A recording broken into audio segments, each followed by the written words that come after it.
Back into the scriptures. And that day shall Egypt be like unto women, and it shall be afraid and fear because of the shaking of the hand of the Lord of hosts, which he shaketh over it. Now that shaking is speaking about the plagues, the destruction. Ultimately, the thing that the Most High is going to use to make this earth reel to and fro like a drunkard is these missiles, these nuclear ICBM, intercontinental ballistic missiles,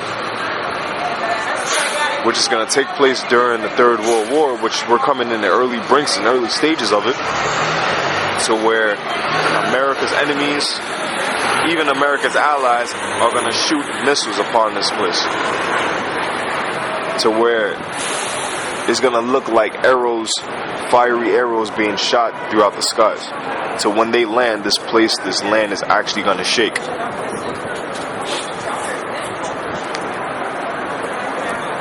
Verse 17. And the land of Judah shall be a terror unto Egypt. Everyone that maketh mention thereof shall be afraid in himself, because of the counsel of the Lord of hosts, which he hath determined against it. Now, the land of Judah would be prophetically referred to as the land where the Israelites dwell in. Not just as far as land, because we all dwell in America, but represented as the neighborhoods that we live in, the places that we dwell at, whether it be the ghettos, the slums, even to the places that Jake so-called makes it in Esau's neighborhoods. Because during that time, the Most High is going to lift up that spirit within them to take part in this race war, take part in the race riots, because it's going to come into effect to where if you don't have it, you're going to go after the people that do have it. And at that time, the scriptures tell you everyone is going to go back to their own land, meaning everybody's going to go back to their own nationality. They're going to go back to their people. Segregation is going to take forth on an extreme level. So the point where the so-called Negroes, West Indians, and Haitians, and even you so-called Native Seminole Indians, Latinos, and Hispanics, where you dwell is going to be a terror to Egypt, a terror to America. Because at that point, it's not going to be a thing of you just rioting amongst yourself, but you're going to be rioting and ravishing all these different areas to where the so-called heathens dwell. Anybody that's not a part of the nation of Israel, meaning so-called whites, Edomites, so-called Chinese, Moabites, so-called Japanese, Ammonites, even the so-called Arabs, Ishmaelites, even East Indians, Elamites.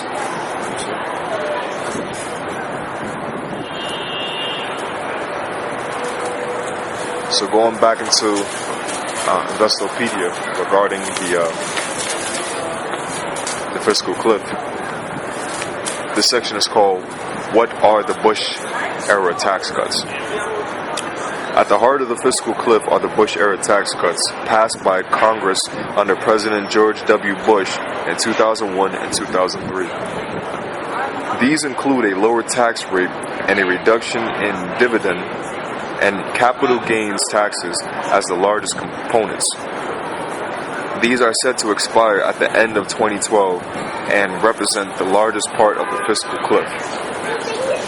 The potential expiration of the Bush-era tax cuts also affects tax rates on investments. The long-term capital gains tax rate will increase from 15 to 20%. And qualified dividend rates will increase to the individual's marginal tax rate up from a fixed 15% under the current plan.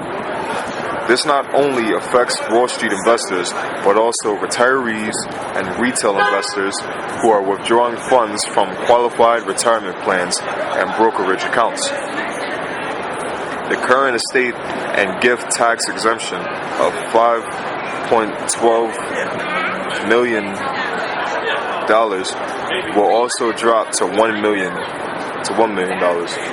Currently, the tax on estates valued over $5.12 million is 35%. after the fiscal cliff, a 55% tax rate on investments over $1 million will apply. You see? So whereas tax cuts were given to the wealthy, were given to the rich, well, guess what? There ain't gonna be no looking out for the rich in that time. And not even just the thing about the rich, to the people that so-called come close to making $1 million, and even just having any type of economic status in a society, your tax rates are going to increase dramatically. So the fact that you're not making as much to begin with, guess what? The government, in their efforts to try to provide safety and provide a solution to this economy, those tax cuts are going to be done away with. Therefore, rates are going to increase in order to so-called make amends for this growing debt that this country is facing. In order for your your skin to be thrown into the cauldron to provide a solution for this witchcraft, this illusion that you call America, this economy. In order for them to make up for the losses, they're going to have to gain off of you, the people. Social Security, payroll, tax rates will increase. There, so it's not even just a thing of the wealthy. Even those that have to pay rates for Social Security, your payroll tax rates will increase. In 2010, Congress approved a temporary reduction in the Social Security and payroll tax. This 2% reduction took the tax from 6.2% down to 4.2% on the first $110,000 in earnings. This temporary rate is set to expire at the end of the year. This would cost somebody making $50,000 per year an additional $20 per week in taxes. However, that may not be the end of the impact of the fiscal cliff on Social Security. Social Security has a lot of moving parts, and lawmakers from both sides of the aisle believe that making changes to Social Security, in addition to the lapse of the payroll tax cut, could raise much needed revenue. See? Is there a bright side to this? There are principally two bullish arguments regarding the fiscal cliff. First, that the Congress won't allow it to happen, and second, that maybe it wouldn't be so bad if it did. Which ultimately, either way you look at it, whether or not they try to come up with a last-minute solution, it doesn't prolong the judgment that the Most High Yahweh Bahashim Yahushai has pronounced for America. Taking a very different track, there's also an argument that the cliff itself would be a long-term positive view. Oh, let me read that again.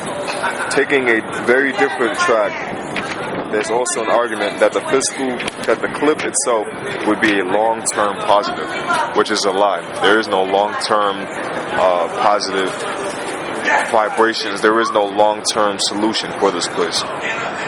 As it is written, let's get it real quick.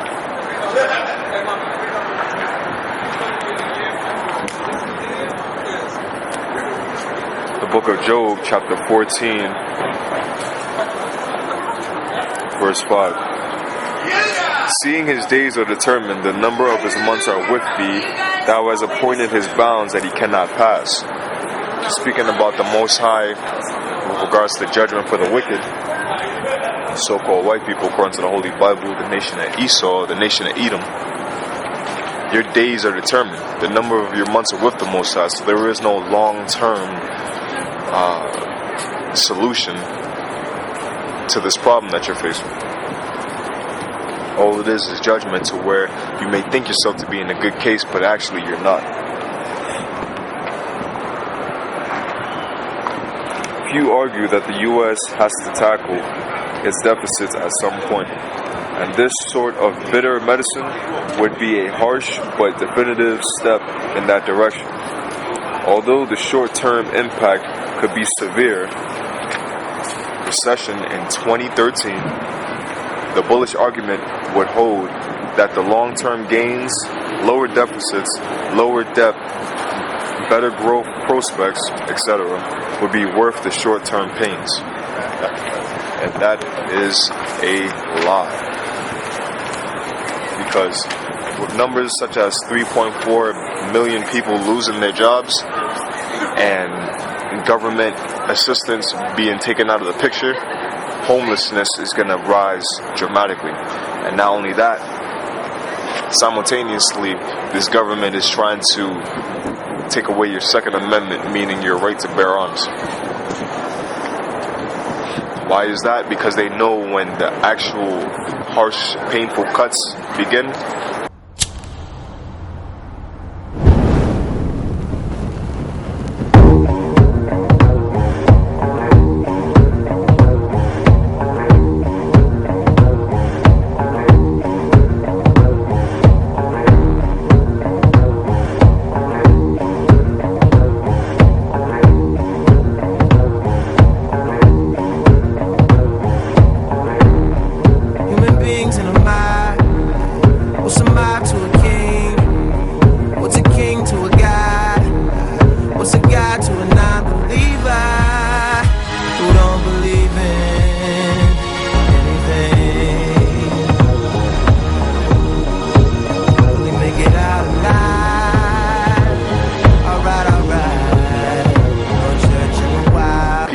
irate, they're going to be mad, and they're going to get desperate.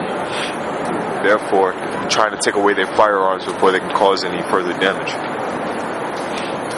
According to the Congressional Budget Office, by 2022, the budget deficit would fall to $200 billion from its current level of $1.1 trillion. That would all be welcome news, but in order to get there, the nation would face almost certain financial turmoil. Look at that. These devils see themselves going down, but yet they still try to find themselves looking towards the future, so-called 2022. Lord willing, if it be the will of Yahweh Bashim al-Shah, this place is no more standing by 2013. How do we fix it? Recently, lawmakers met at the White House over this issue. Both sides called the meeting productive, but neither side indicated that a deal was imminent.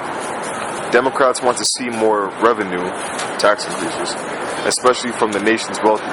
As part of any deal, Republicans favor more spending cuts, especially to entitlements like Medicare. While both sides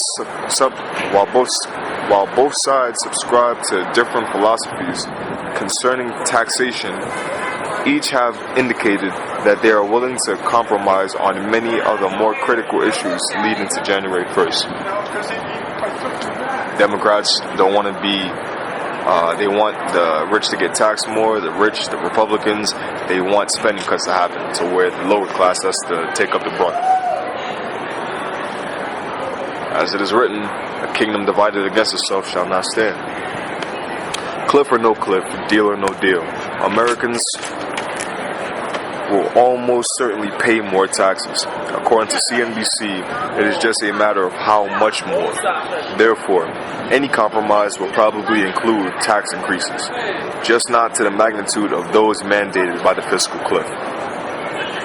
Will fixing the fiscal cliff solve the economy's current woes? Not at all. The Bush-era tax cuts and other stimulus measures have pumped up the economy as it continues to recover from the 2008 recession. Some investors believe that much of the most recent stock market decline has to do with the looming fiscal cliff. They believe that once a deal is announced and economic uncertainty is removed, then the market may recover to near its recent highs. Others believe that if the deal includes another one-year extension or something similar to the debt ceiling negotiations, investors will not be impressed. The bottom line. When will a deal come? Nobody knows. But both sides of the aisle are admitting that fighting and bickering is not the answer. A more consolatory political environment will give both parties a better chance at gaining control of Washington in 2016. So, there you go with the devil, so-called white man, looking forward to the future again. before he even gets there. And ultimately, when the deal comes, it will almost certainly result in some combination of tax rate increases and spending cuts. The willingness of both sides to compromise is crucial to any final agreement. Now, keep in mind regarding agreements and all these stuff about painful cuts, what you're looking at is early stages of austerity measures. Now, if you're not familiar with austerity, you can do some research, look at what's happening over there in Greece.